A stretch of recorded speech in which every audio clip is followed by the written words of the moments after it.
Mbas Pentekostis, të dielën tjetër, ne festojmë të gjithë shenjtarët. Kisha e ka caktuar këtë të dielë mbas Pentekostis, sepse lidhet shenjtëria me shpirtin e shenjtë. Është shpirti i shenjtë që i shenjtëron njerëzit.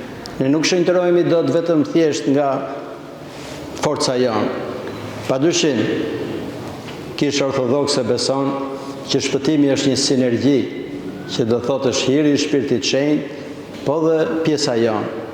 Por vetëm ne nuk mund ta realizojmë dot këtë gjë. Prandaj dhe në kishën e parë, etrit e saj të shenjtë me kaq forcë e mbrojtën hynishmërinë e Krishtit. Gjithë herezit që mohonin që Krishti nuk ishte perëndi e vërtet, për etrit e kishës dhe për të krishterët e asaj kohe shikoi si një rrezik i madh, sepse ne nuk mund të shpëtojmë dot nga forca njerëzore nëse nuk do të jetë hiri i shpirtit shenjtë. Shën Pavli shkruan shumë nga për këtë gjë. E thot në letrat e tij të Efesianët e Romanët që ne nuk shpëtojmë nga forca jonë. Dhe ju drejtohet aty që jo nga të tuat ju mund të shpëtoni, po nga pranania e hirit të shpirtit shenjtë. Po kur vjen shpirti i shenjtë tek ne? Shpirti i shenjtë tek ne vjen kur ne përpiqemi të jetojmë sipas mësimeve që jep Zoti. Nëse ne do përpiqemi, do jetojmë sipas këtyre mësimeve, dal nga dal ne do fillojmë të ndryshojmë. Nëse do i ndjekim urdhërimet seriozisht, fillimisht do kuptojmë dobësitë tona.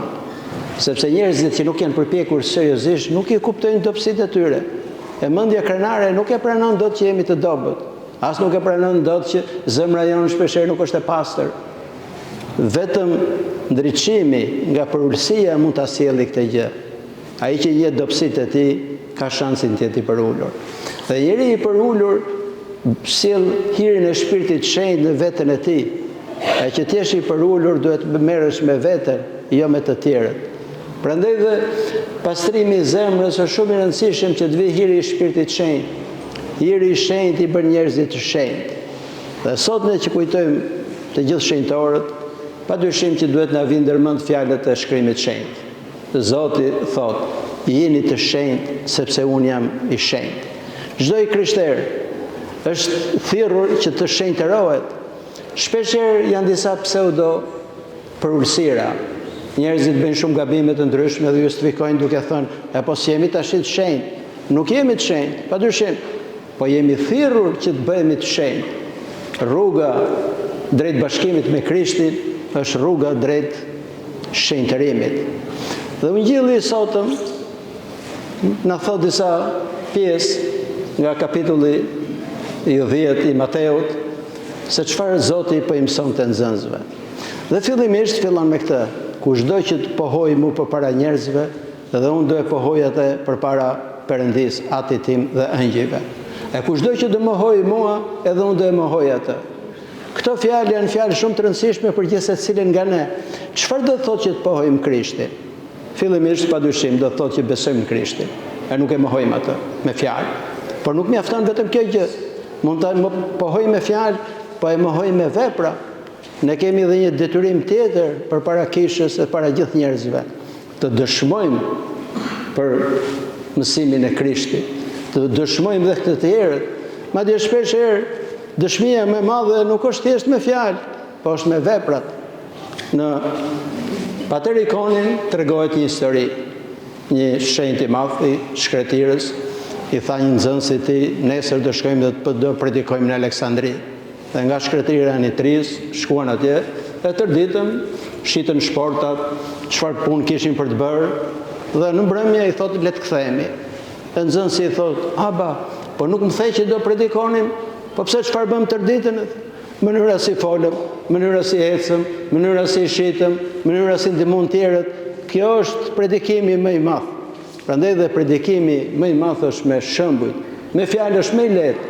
Po nëse jeta jonë nuk do reflektojë në jetën tonë të përditshme mësimet e Krishtit, nuk po dëshmojmë për Krishtin, nuk po e pohojmë atë gjë.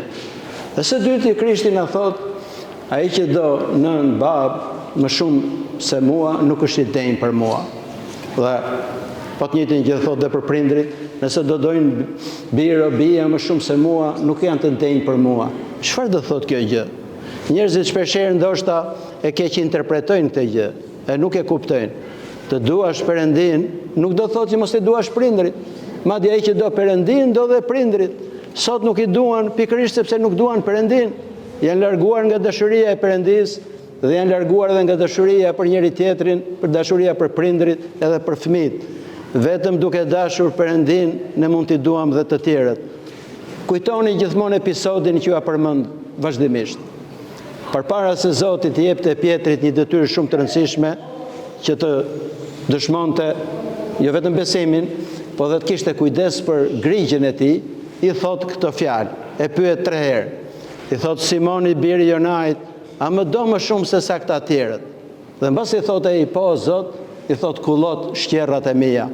Sepse ne nuk mund kujdesemi dot për tjerët nëse do kemi dashurinë për Zotin.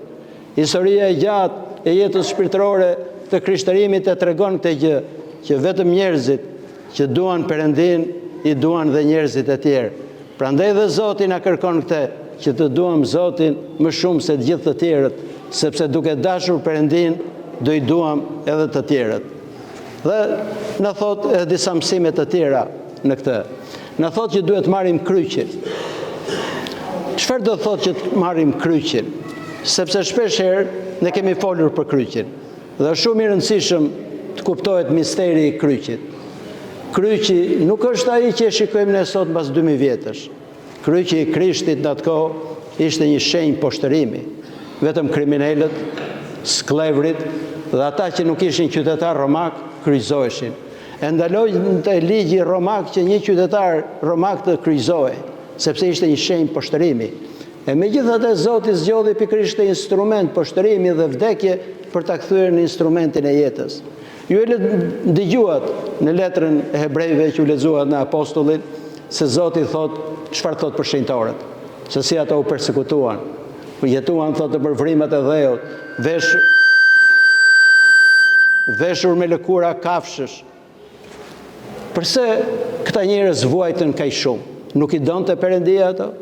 Nuk i donte Perëndia gjithë shenjtarët, martirët e mëdhej, Shëngjergji, një djalë i ri, u torturua në mënyrë më të njerëzore, Shën Dimitri, Mira të tjerë shenjtar, nuk i donte ato, po sepse i donte, e nëpërmjet kryqit ato i shenjtëruan. Jo çdo gjë e keqe, thonte një proverb i vjetër, na vjen për të dëmtuar. Në një lutje shumë të bukur të Shën Nikolau të Orit, titullohet me këtë titull: O Zot, beko armiqtë e mi. Në veshët tonë ndoshta mund duket pak e habitshme, që të lutemi që Zoti të bekojë shenjtarët, armiqtë tanë. Por nëse do lexojmë gjithë lutjen, do fillojmë të kuptojmë diçka akoma më tepër. Dhe ai fillon të flet. Do them shkurtimisht disa prej tyre sepse është shumë e gjatë. Sa herë thotë që më kapte mendimadhësia dhe ngrinja veten lart, ata armiqtë e mi më ulnin poshtë në tokë. Sa herë thotë që mendoja që mund të realizoja vetë shumë gjëra, thotë, për ndjekja e tyre, shpifjet e gjithçka që thonin kundër meje, më bënin që të strehohesha tek ty, thotë. Ashtu siç kafshët, thotë, kur ndiqen nga të tjerët, mundohen të gjejnë një strehë, një shpellë, diçka tjetër për të strehuar dhe unë strehohesha tek Zoti. E tani mund t'ju them juve, i drejtohet në lutjen e tij, që nuk e di kush më dëmuan më shumë, miqt apo armiqt. Asgjë nuk mund ta dëmtojë ne nëse ne do duam Perëndin. Çdo gjë bashkëvepron për të mirë, shkruan Shën Pavli për ata që e duan Perëndin. Problemi jo nuk është nga jashtë nesh, problemi është brenda nesh. Nëse ne do jemi në paqe brenda, e do jemi me Zotin, asnjë sulm nga jashtë nuk mund ta dëmtojë. Jo vetëm që nuk mund ta dëmtojë, po do ta ndihmojë edhe për të shenjtëruar. Ne fokusohemi jashtë sepse kemi krenari brenda, e nuk e njohim dot për ulësinë. Dhe më kujtojmë se gjithmonë faji ndodhet nga njerëzit që janë rrotullnesh. Shenjtarët e kuptuan këtë gjë dhe morën kryqin. E marrja e kryqit pikërisht kjo gjë do thotë, nuk mund të ketë dot krishtërim pa kryq. E përsëris shpesh herë këtë sepse është e rëndësishme. Nuk mund të jetë dot një krishter që nuk pranon kryqin. E kryqi, shkruan Shën Jan Damaskini, është i çuditshëm.